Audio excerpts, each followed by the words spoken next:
کے میں بعض اداروں میں قانون پاس ہوا تھا کہ کو ایجوکیشن سسٹم کو ختم کیا جائے, خواتین لڑکیاں عبایا لیں گی, لیکن گورنمنٹ نے اس قانون کو, بولو بھائی, ختم کر دیا. اس پر دینی جماعتوں کو بھرپور طریقے سے احتجاج کرنا چاہیے, کے پی کے کی عوام کو بھرپور طریقے سے احتجاج کرنا چاہیے. والدین کو قطعاً یہ علم نہیں ہے کہ ہم اپنی نسل کو ایجوکیشن میں بھیج کر کس طرح تباہ کر رہے ہیں. دیکھو یورپ کے حالات سے تجربہ حاصل کرو, ان لوگوں کے وہی غلطیاں نہ دہراؤ جو غلطیاں وہ کر چکے ہیں.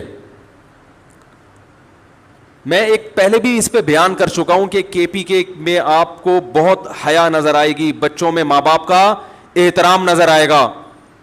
ہمارے طلبہ تو بہت ساری قوموں کے ہوتے ہیں, لیکن ہم دیکھتے ہیں کے پی کے یا کوئٹہ کے جو طلبہ ہیں وہ اساتذہ کی خدمت میں عمومی طور پر سب سے آگے ہوتے ہیں. یہ ان کے ماں باپ کی تربیت ہوتی ہے. یہ ساری تربیت تیل ہو جائے گی کو ایجوکیشن